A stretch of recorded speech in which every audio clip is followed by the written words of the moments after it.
Good morning, good afternoon, good evening, mga titos, titas. Where you are going? Going forward. Mag-grocery po kami. Today is Saturday. Time to go to Kaufland and Tesco. Very good ni Kuya. Oh, did you clean the toys? Nagtampo na siya kasi pinatay ko yung TV. On the way to Tesco pala kami. Ayan na si Philip, knock-out na. Hindi pa nga kami nakarating sa paruruunan namin eh. Wala na, balot na balot yan siya. Ang tignan niyo si Kuya Alex, murag-kurik no. And then ito na pala kami sa Tesco. Ang favorite place namin every Saturday. Walang sawa ito. No choice kasi kami eh. Ay, thank you Lord. Nakarating na kami dito sa Tesco. And then, mag-grocery lang kami para bukas ba. Every Saturday kasi kami nag-grocery. Nandun sa likod sila, Mr. at saka yung mga bata. Eh, nandito na ako sa loob ng Tesco. May hanapin lang ako ditong cream sa aking mukha. Ewan ko kung saan na yung cream ko. Nawawala na ata ang wala pa rin. Ano ba yan? Paano na to? Hindi kasi ako hiyang nito oh. Titingnan ko lang itong mga damit nila. Hala, kamahal naman dito eh. Wala pa si Philip, si Alex at saka si Vladimir. Nasaan yung mga mag-amang yun? Tingin-tingin lang muna ako ng damit dito. Bakit ang mahal? 19. Dito, Diyos ko. Sa Shein na lang ako bibili. Uy, maganda to oh. Jacket ba? Pang spring at saka autumn. Oo, papili-Philip ko ka. Lala, Diyos sa salo ko yan. Nagulat si Philip oh. Hold, papili, hold! First time ni Philip dito sumakay sa monster truck na ito. Ito ang pinakagusto ni Kuya Alex kapag nandito kami sa Tesco. Hold, Philip ko! Ay, matukto, dyan na yung simudong. Tinatanong talaga ako ni Alex every time na nandito kami. Ilang beses naman sumakay si Alex dito. Si Philip ngayon lang. Always kasi siyang tulog eh. Kung sa klase pa, always absent. Actually, yeah, Alex ka? No, sit down! Gerak juga ini. Sit down, Yeden. Ganito yung mga grocery namin oh. Dalawang bag dito oh. Ayan. Medyo marami yan eh. Worth of 100 euros yan lahat. Ito yung pangatlo. Yung karne na ipasok ko na. Pagkain namin yan. Maya-maya darating na yung bisita ko. Galing sila sa city. Na-learn na ako noong nakaraan na Easter dito sa Slovakia. So, ang ginagawa ko ngayon, every time na may bisita kami, kailangan kong ayusin ang aming mga bed nang sa ganun, hindi na tayo mapahiya. Bago ang bahay namin, ma-curious talaga yung mga bisita. Mga friends ko, syempre gusto nilang makita, ano ba, kumbaga panigurado na lang. Baka matulad ako nung nakaraan ba sa vlog ko na hindi ko naayos, tapos bigla lang silang pumasok, di ba, sa room. Kasi gusto nilang makita kung ano na bang itsura. Ganyan lang ako mag-ayos. Simple lang naman yan eh. Bed ni Kuya Alex, Mr. yan. Hindi naman talaga kami magkatabi ni Mr. eh. Then dito din sa aming kwarto, tanggalin ko pala to oh. Kasi masyadong marumi na ito. Nilalagay ko kasi dito yung phone ko every night na matulog ako ba. Oh. Si Alex at saka si Philip ang may salary nito. Many times nang nilalagay ko dito ang aking phone every night. Mahulog siya dito. Ang hirap kunin dito sa ilalim. Masyadong mabigat tong kama namin eh. Tago ko muna to. Nakakahiya naman to eh. Agoy, sira na pala to. Ay, tapon ko na lang to eh. No choice. Dito sa bathroom, yung panty ko, tinago ko na. Hindi pwedeng hindi ko dito ilagay ang aking mga panty eh. Ito yung towel ko. So, tinago ko dito. Ayan, nakasampay na yan dyan. No? Para hindi halata na may panty ko palang nakatago eh. Ang bisita ko for today, isang vlogger din dito sa Slovakia. Siya yung pinaka-first na na-meet ko dito. Anyway, may vlog na kami noong 2 years ago. Alam mo niyo naman na hindi ako sikat. Si Vladimir at saka yung mga bata, bumili sila ng sleeper ba para dito sa loob. Siguro nahiya siya nung nakaraan kasi na may bumisita dito sa amin.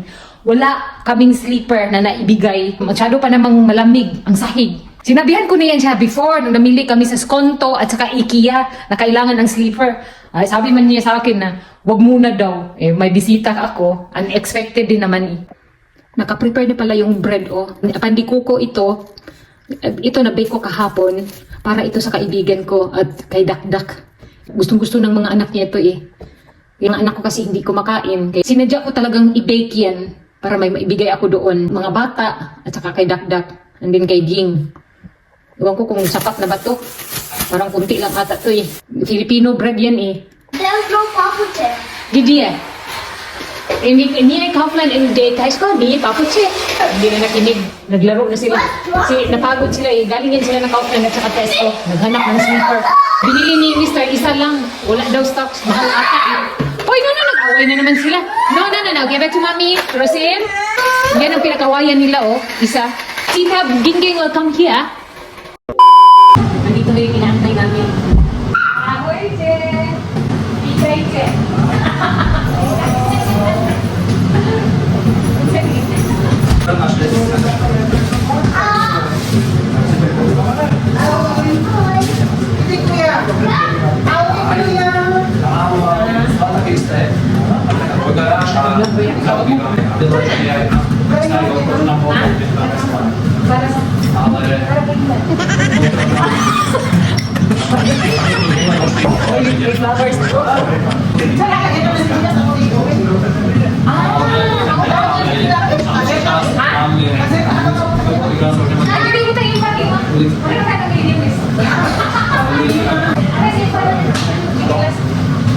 Nandito na siya. Yamanin daw. Yamanin daw kami. Sina na para ako nasiti kang bakit. Kaya yung lutuan? Kaya na ang problema. Kaya wala. Sabi ko sa kanya, uy, kunano lang yung kusina wala gamit. Nagtalang siya yung ano, pula dyan may gamit ba? Kauna natin. Uy, na ko ay si Margie. Titi kayo kulor. Ito na wala siya nun. Diyos gano'n. Di ko ba yan eh, kay Aisa. Hindi ka nabilin man diri. Hatag na lang yan. Tangawa mo mga gamit. Kung ano mga luma. Ikaw, inubos mo na yung gamit nila. Kung tangawa ko ba, wala. Ayun yung, kung naman tayo ni. At tani ko. Oil nila. Yun na. Sa'yo na mayaman ng mayaman ba? May tayo ba? Ay, nakakama gamit na. Kaya hindi gamit ko. Wala pala gini ka ba ko? Mahirap mo ba? Ha? Basta ko? Ako ka na? Sige, gamit mo na ako muna. Lagi nila yung gamit. Uy, alin na mo dili ka? Nagbayas mo. Bahay na ba? Ilagay ko na itong lahat niya dito. Wala kaming lalagyan ng flower base. Nandun sa genset. Wait. Walang pambibig. Dapat na magbigay ng bulaklak, binigyan din ako ng flower vase. Dapat sinabi mo. Nilubos-lubusan ka lang ba? Meron sa picture doon ng mga panahon. Pali ko pong photo. Sabi ko, wala dyan yung flower vase ba? Kagano na lang ako eh. Mangisan ko lang. Gusto niya yung nabandera. Naku, yata siya isa na pamungo. Mahilig ko. Nanaw to. Ang bigawas kay Garang mo. Pagmasuot ka ng ano. Tuyo. Kasi di ka na kayo ng tuyo. Kaon na ka ng kuwan. Buti ka ay. Yan ang flowers niya, oh. Hindi alam ako niya, sikat sabon. Hindi ako nagkakagin mo rin. Oo, tagbutan mo kung nagkakagin. May flowers na kami. Sana all maka-island. Tuwang-tuwa siya sa aming island. Uy, alin na mo dili. Gano'n ba yung dili? Pero kayo dito sa bahay namin.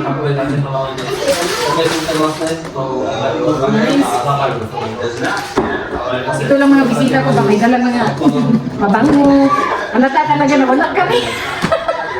Nakakahiya man, tanggapin na lang. Baka bago ka lang kumain pa ng jeans. Sabi na, so, grabe na lang daw. Cash na lang. Mas maganda daw, Cash. Mas kete, ay naman pa rin sa SIM card. Salamat sa mga marketing. Pag itong SIM card na ito, hindi pa rin makayos. Ako mo sa Ano naman yung ba? Wala kayo ba? Ay, yung ano ba, SB? Hindi, yung ano, yung memory card ba? Ay, hindi. Ano daw, mali daw siya ng nabubo na ata, daw ma-reading. Natigiwan na niya, dependent yung ano niya. Maganda yung kabinet niya tayo. Ay, sabi ka, nagbugan ko sa bili mo na to. I like this area. Thailand. Ha? Ano yun? Wala gini. Basta, wala ni siya. Kanang siya na, oy, roll ba? Chicken man dapat ni. Nagawa ko yung chicken breast. Ano lang ang meron ako. Breastfeed. So yan po yung pagkain namin ngayon na hinanda ni Maring Margie. Salad. Dahil tayo dito nila at ito mga tuligin pa ng lumay. Video ko na maganda. Ha? Yung video may ID niyo. Diyos ko yung mga English na ganyan ba? Ano sa nila? Ano? Regular cheese lang? Kung sa nila, wala kayo. Kuhan kayo, ka-afford. Yati na nga eh. Para ka mga matches na Bakit? Kuhan ka ba? Tipid. Tipid ba? Ang na itong financier na mo. Malaman ka na. Ay, sa Putbulon. A few moments later. Kanina pa ako dito sa tulips na to ba? Hindi ko maayos. Naglaylay siya, Parang sad. Katulad ko ba, sad na rin. Nahawa siguro to sa akin ba? Matamlay, malungkot. Huwag ka naman kayo malungkot. Ano ba yan? Nakisama naman kisa. Nagmamayari ng bahay na ito. Ipalibhasa naman kasi hindi to flower vase. Jar kasi ito eh. Hindi ko talaga maintindihan kung bakit ganito siya, lupay-pay. Alam ko na, putulan ko nga to. Masayahin at masigla naman yun, sige. Bakit ganito yung tulips na to? Ilang flowers na rin ang dumaan sa mga kamay ko, namatay. Sana makasurvive kayo sa mga kamay ko. Yung palad ko ba, ewan ko bakit ganito siya. Namamatay yung mga bulaklak. Ito masyadong mainit ang palad ko ba, parang apoy na. Ako lang din, very hot. Tignan ninyo ang ginawa ko. Ginupitan ko na lang. Nagulat ako, bakit ang daming dahon nilagay nila? Tapos kunti lang pala yung tulips. Mabilang mo lang ba? Pero ganito lang naman ang setup ko. Tapos ilalagay ko siya dito. Ayan, sa gitna ng aming table. Ipatong ko to sa aking ulo. Parang nabuang naman. Ito na lang siguro sa ilagay, no? Para hindi boring kung magluto ba? At least, no, makulay ang buhay. A few moments later. Ito yung iniiwasan namin kay Kuya Alex na hindi siya mabigyan ng antibiotic. Pero no choice ang doktor. Binigyan talaga niya kami. Tinanong si Vladimir kung ilang weeks nang may ubo. Umabot siya ng 3 weeks. Medyo okay na siya konti. Pumasok ng 1 week lang. Ngayon, bumalik na naman. Kaya ito, prescription na niya ang antibiotic na ito. Diyos ko, kailangan talaga siya 7 days.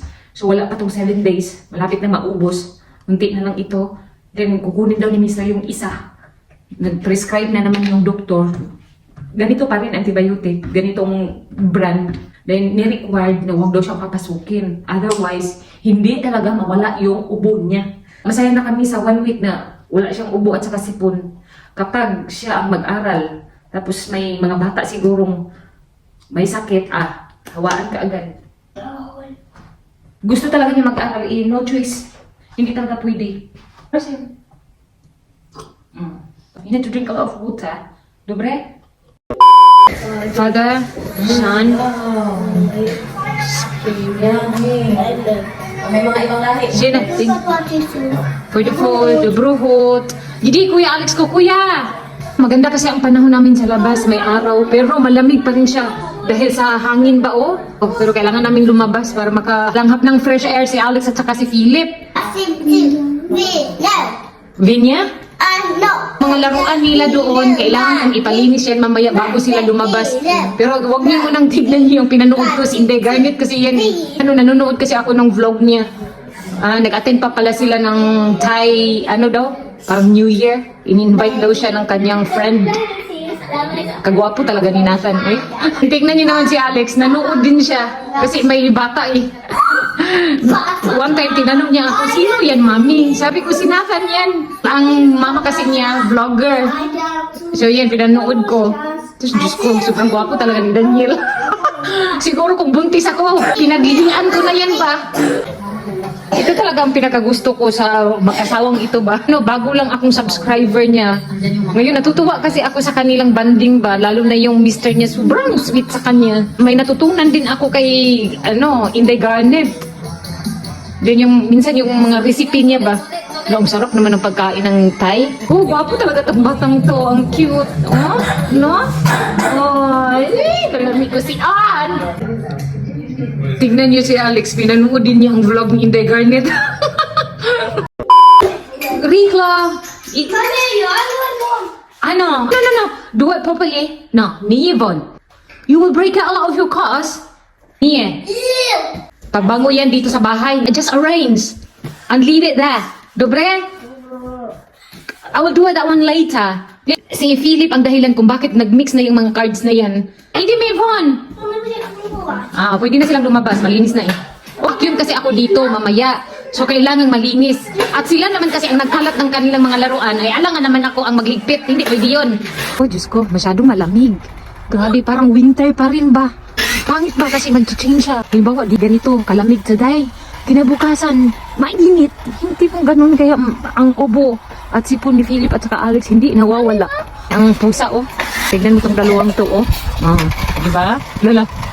Si Philip. Ano na, Philip? Mura magag mga herbicide mais dong.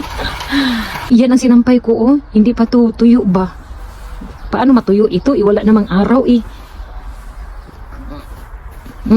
Naging malamig tuloy siya. Nang dahil sa hangin. Dito ako nagsasampay. Kasi dito yung sintro ng araw, eh. Tapos nilalagyan ko lang na siya ng pallets para hindi siya madaling matumba. Di syempre, may pamugong sa sobrang lakas ng hangin para hindi matumba yung sampayan namin. Ito yung tiles na ginawa ni Mr. And then, may palpak sa aming kusina. Tignan nyo, hindi na straight. Hindi niya nakat ng maigi. Tapos parang marumi siya, tignan ba? Natipak. Kaya parang nadismaya siya sa ginawa niya eh. Bago pa niyang nadikit dito, tapos pagtingin niya, ganito na. Sabi ko din sa kanya, yan kasi eh, always mong sinasabi, I want looks nice and even. Tanawa, puro palpak. Hindi straight ang pagkakat niya. Marami talaga siyang palpak. Buti na kamo, dito siya sa pinakasulok. And hindi siya makikita. Okay lang naman siya tignan. Ito pa yung palpak dito sa kusina. Ito, ang gap nito, medyo malaki. Compare dito sa kabila. Oh, di ba? Halata talaga siya. Dito banda, ito yung makikita kaagad. Pagpasok pa lang, makikita na kaagad dito. So, okay lang ito. Medyo nakatago siya. So, okay lang naman. Dito kasi banda, nahihirapan si Mr. kung paano siya ilagay. Kaya, hindi talaga siya pantay. Medyo untidy siya tignan. Okay lang yun, At medyo maliit yung gap dito. Pagdating dito, medyo malaki na siguro. Tinamad na siya o napagod na siguro si Mr. Siya lang kasi ang naglagay niyan eh. Tinuruan lang siya ng kanyang kapatid. Yan ang hitsura niyan ng kitchen namin. Hayaan nyo na yung mga gap. Buti na lang kamo, dyan lang banda ang natipak. O, natabunan. O, chokes lang. Sino na? Natakot siya kay kuya. Gusto ni kuya tulungan si Philip pero si Philip naman natakot.